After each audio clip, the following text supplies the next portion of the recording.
Ya, Assalamualaikum warahmatullahi wabarakatuh. Waalaikumsalam. Ya, anak-anak ibu semuanya hadir dalam PPL siklus 3 pada hari ini, yaitu tanggal 28 Juni 2021 pada pukul 10. Oke, anak-anak ibu, sebelumnya ibu akan mengabsen. Di sini ada Husen, Dea, Alifa, Sulaiman, Hafiz, Rizky, Dani, Rauza, Farhan, Ferry. Nah, itu dia ya untuk hari ini. Berarti ada 5 orang yang tidak hadir. Nah, semoga teman yang tidak hadir, silakan. Teman-teman, sebelum kita mulai Google Meet ini, alangkah baiknya kita berdoa dulu menurut agama dan kepercayaan masing-masing. Berdoa dimulai. Ya, alhamdulillahirrahmanirrahim ya. Baik, anak-anak, ibu kita mulai ya. Ibu akan presentasikan materi hari ini, tetapi sebelum menginjak ke materi hari ini, Ibu ingin mengulang materi yang sudah kemarin. Ibu ingin menanyakan, minggu yang lalu apa yang sudah kita pelajarin ya? Kira-kira apa yang ada membekas dalam diri kalian pelajaran minggu yang lalu? Coba Rauza. Tentang korosi, Bu. Iya, hari ini tentang korosi, tetapi yang Ibu tanyakan, berarti Rauza nih hebat, pintar. Dia udah melihat LKPD, media ajar dan bahan ajar yang sudah Ibu share di grup kita ya.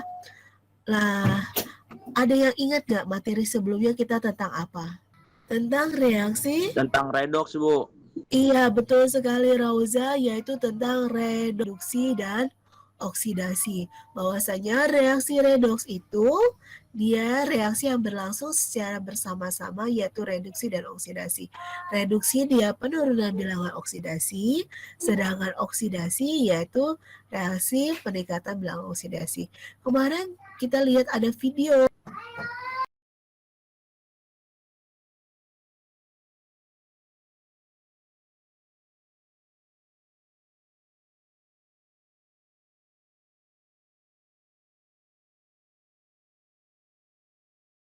sama seperti yang minggu yang lalu. Kompetensi dasarnya menentukan bilangan oksidasi unsur untuk mengidentifikasi reaksi oksidasi dan reaksi reduksi. Kemudian, tujuan dari pembelajarannya yaitu melalui kegiatan pembelajaran menggunakan problem-based learning dengan pendekatan saintifik, peserta didik terlibat aktif dan mampu bekerja sama selama kegiatan pelajaran berlangsung. Lalu dapat menjelaskan beberapa jenis reaksi redoks yang ada di sekitar kita dan mengaitkan redoks dengan fenomena korosi dengan benar. Oke ya, itu adalah tujuan pembelajarannya. Perhatikan gambar di bawah ini. Lihat, ini gambarnya, mohon maaf ya, nggak terlalu jelas ini. Tapi bisa kalian lihat, ini ada beberapa gambar. Yang pertama, kedua, ketiga, dan keempat. Baik, dari gambar ini, perhatikanlah di sini. Ada yang mau lihat apa? Ada yang mau menjelaskan atau ada yang ingin berpendapat mengenai gambar hari-hari? Sebenarnya masih banyak lagi kehidupan redoks dalam kehidupan sehari-hari. Oke, untuk selanjutnya kita nonton video di bawah ini. Besi merupakan logam yang berwarna abu-abu dan berkilau. Tapi ketika kita melihat paku ataupun besi. Oke ya, itu adalah video pembelajaran hari ini mengenai dari korosi. Baik, kita lanjutkan lagi, yaitu pembagian kelompok, di mana Ibu akan memberikan LKPD yang sudah Ibu share ya di WhatsApp. Kalian bentuk menjadi kelompok kalian masing-masing. Nah, ini dia LKPD-nya. Ini pertemuan 3, ini ada tujuan pembelajarannya, lalu ada petunjuknya, lalu di sini adalah materinya. Ya, materinya bahwasanya dalam kehidupan, perhatikan sini lagi. Kita sudah sini, berat lagi ya. sini. Ya, sekarang adalah waktu kalian untuk diskusi kelompok, masuk ke dalam link kelompoknya. Bentar, Ibu kan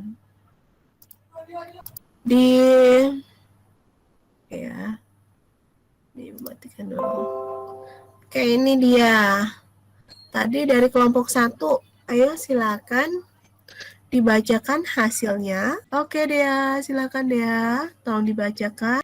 Perbedaan dari gambar 1 sama gambar 2, perbedaannya itu pada gambar 1 Paku belum mengalami perkaratan, sedangkan pada gambar 2 Paku sudah mengalami perkaratan. Oke, yang nomor 2-nya Dea. Terus, Bu. Pada gambar 1 Paku akan mengalami fenomena perkaratan. Oke. Berikutnya yang nomor 3-nya, mengapa benda pada gambar 2 dapat mengalami hal tersebut? Dikarenakan faktor air dan udara. Oke, berikutnya ada di sini kabel tembaga. Nah, apakah tembaga dapat mengalami perkaratan seperti pada besi? Jawabannya Dea. Tembaga juga akan mengalami perkaratan, jadi semua logam akan mengalami perkaratan yang berbeda pada proses atau reaksi yang berlangsung dari masing-masing logam. Iya, betul ya. Jawabannya mungkin ada dari kelompok 2 yang berbeda. Korosi ialah reaksi antara logam dengan zat-zat di sekitarnya seperti udara dan air hingga menimbulkan senyawa baru. Dalam perkaratan senyawa baru yang dimaksud oleh zat padat berwarna coklat, kemerahan yang bersifat rapuh serta berpori. Untuk rumus kimia dari karat besi yaitu Fe2O3 XH2O ya. Itu dia untuk jawaban dari kelompok 1. Ya, hebat ya. Kelompok 1 sudah berani, sudah bisa mempresentasikan dan jawabannya sudah tepat. Berikutnya adalah, Ibu stopkan dulu. Untuk kelompok 2. Kesimpulan, korosi atau pengkaratan merupakan fenomena kimia dari bahan-bahan logam yang pada dasarnya merupakan reaksi logam menjadi ion pada permukaan logam yang kontak langsung dengan lingkungan berair dan oksigen. Contoh yang paling umum yaitu kerusakan logam besi dengan terbentuknya karat oksida. Dengan demikian korosi menimbulkan banyak kerugian. Korosi adalah perubahan logam secara fisika maupun kimia akibat hilangnya fungsi mekanis logam tersebut. Logam seperti besi bisa mengalami korosi jika bersentuhan dengan senyawa asam, air, dan mengalami perubahan suhu dalam jangka waktu yang cukup lama dan secara terus-menerus. Nah, bagaimana sih proses terbentuknya korosi?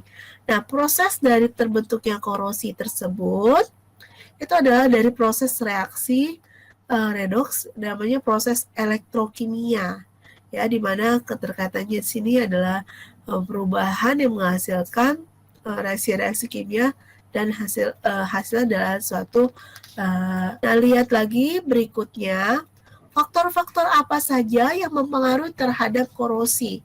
Di sini yang pertama adalah contohnya seperti ketika paku kita masukkan ke dalam tabung, ya, kita masukkan kita tutup. Oke, kalau memang tidak ada pertanyaan, maka Ibu akan memberikan ya, post-testnya itu menggunakan kuisis ya. Ada 5 pertanyaan. Ini dia kuisisnya, Ibu buatkan dulu kodenya. Buka dulu ya Google Meet kuisisnya, kodenya apa di sini? Quiz atau post-test. Ini kalau nilai betul 3, itu juga kalau misalnya 3 tuh berarti dia dari 5 pertanyaan 75 ya pas KKM gitu. Tapi yang lainnya coba nggak hanya Dani, yang lainnya juga harus lebih kita harus lebih rajin lagi untuk belajar ya, karena ini belum ilmu yang kita dapatkan di sini masih belum maksimal gitu ya, tapi tidak menyurutkan kalian untuk tidak belajar walaupun belajarnya hanya di rumah. Oke ya, karena kita sudah akhir pada kuis dan akan Ibu tarik kesimpulannya bahwasanya korosi itu adalah peristiwa perusakan logam karena terjadinya reaksi kimia antar logam dengan zat-zat di lingkungannya. Ya, sehingga membentuk zat-zat yang tidak dikehendaki. Contohnya yaitu pada karat besi atau pudarnya warna pada perak ataupun pada kehijauan di tembaga. Nah, termasuk dari proses elektrokimia di mana terjadi reaksi oksida logam membentuk senyawa-senyawa oksida logam ataupun sulfida logam. Itulah kesimpulan dari pertemuan kita hari ini. Nah, Ibu mau merefleksikan nih dari diri kalian. Kira-kira ada nggak sih hambatan dari kita pembelajaran selama hampir 1 jam ya? Ada kendala, ada hambatan, atau bagaimana sih perasaan kalian PPL siklus ketiga di sini? Coba siapa yang mau berbicara? Kita memang harus terbiasa seperti ini ya. Kita virtual seperti ini. Kita belum ada tatap muka nih.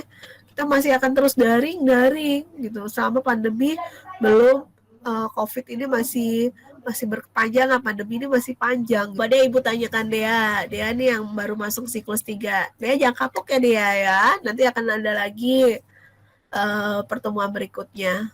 Dea perasaan dia gimana untuk saat ini? Atau kalau dia masih ada sibuk kan, apa jaringannya Bu putus-putus, saya nggak bisa masuk karena ada beberapa teman tadi dari teman kalian Bu minta maaf katanya jaringannya nggak jelas, lalu apa paketannya udah habis jadi nggak bisa masuk kembali lagi. Kalau sekarang Husen perasaannya gimana Sen? Apalagi setelah mengambil rapot nih, moodnya masih unmood Husen, coba. Pokoknya Ibu harapkan kalian semuanya sehat, baik, dan tetap semangat belajarnya. Walaupun kita selampir sudah 1,5 tahun ya, lamanya kita pembelajaran secara daring. Oke ya, kalau memang tidak ada lagi, boleh kita tutup doa, boleh kita tutup doanya. Husen tolong tutup kembali dengan baca doanya. Baik teman-teman, sebelum kita mengakhiri Google Meet ini adalah baik berdoa. Iya, alhamdulillah ya. Oke, selamat belajar, jangan patah semangat. Ibu ingatkan lagi dan juga jangan lupa menerapkan 5M karena kita masih belum aman. Kurangi bepergian, kita lebih baik ada di dalam rumah dan selalu menerapkan 5M, prokesnya ditekankan lagi karena ibu sendiri juga mengalami kurang sehat badan ibu. Semoga tidak ada apa-apanya ke depannya. Oke ya. Ibu akhiri sekali lagi. Assalamualaikum warahmatullahi wabarakatuh. Waalaikumsalam warahmatullahi wabarakatuh.